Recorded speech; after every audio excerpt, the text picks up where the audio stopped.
ஆன்மீக நண்பர்கள் அனைவருக்கும் அன்பு கலந்த வணக்கங்கள். இன்றைக்கு நாங்கள் ஆன்மீகம் சம்மந்தமான பதிவில் பார்த்தீங்கன்னா, நாளைக்கு வந்து பார்த்தீங்கன்னா, சித்திரை மாத தேய்பிறை ஏகாதசி திதி. அதை பற்றி தான் நாங்கள் இன்றைக்கி பார்க்கலாம் வாங்க. அதாவது பார்த்தீங்கன்னா, ஏகாதசி வழிபாடுன்னு சொன்னாலே சாப்பிடாமல் விரதம் இருந்து மனது முழுவதும் பெருமாளின் நினைவோடு வந்து பெருமாளின் நாமத்தை சொல்லிக்கொண்டே வழிபாட்டை வந்து மேற்கொள்வதுதான் சரியான முறை.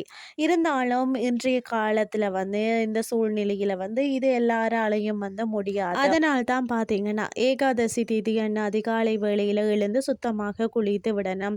கொஞ்சமாக வரும் வயிற்றில துளசி தீபத்தை குடித்துட்டு, பிறகு இந்த ஒரு வரி மந்திரத்தை வந்து இறைவன் முன்பு வந்து நீங்க 108 முறை சொல்லிவிடுங்கள்.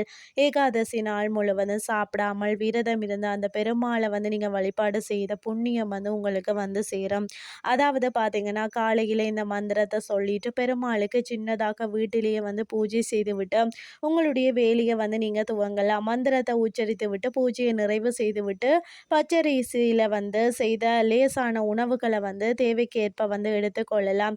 நாளைக்கு காலையில் வெறும் வயிற்றில் வந்து சொல்ல வேண்டிய பெருமாள் மந்திரம் என்னன்னு சொல்லி பார்த்தீங்கன்னா, ஓம் சக்கரதாரியே நமக, ஓம் சக்கரதாரியே நமக. சக்கரத்தை கையில் வைத்து கொண்டிருக்கும் பெருமாளை வந்து உன்னை நான் வணங்குறேன் என்பது தான் வந்து இந்த பதிவிற்கு உண்டான அர்த்தம்.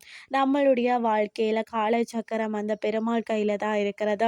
இந்த ஒரு வரி மந்திரத்தை நாளைய தினம் சொல்லி பாருங்கள். உங்களுடைய வாழ்க்கையில் வந்து நீங்கள் செய்த பாவங்கள் நீங்கள் வந்து பெருமாள் கையில் இருக்கக்கூடிய அந்த சக்கரம் நமக்கு உதவி செய்யும். நிச்சயம் வந்து நல்லதே நடக்கும். நாளைய தினம் அனைவருக்கும் வந்து பெருமாளின் ஆசியும் வந்து கிடைக்கும்.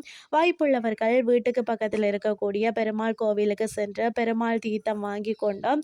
பெருமாள் வந்து சடாரியை வந்து தலையில வையுங்கள். தலைமையில் நிற்கும் பாவங்கள் எல்லாம் ஒரு நொடி பொழுதுல வந்து விலகும் என்ற தகவலையும் கூறிக்கொண்டு இன்றைய ஆன்மீகம் சார்ந்த பதிவை நிறைவு செய்து கொள்கிறேன். இதே மாதிரி இன்னும் ஒரு மற்றும் ஒரு ஆன்மீகம் சார்ந்த பதிவோடு உங்களை சந்திக்கிறேன். நன்றி.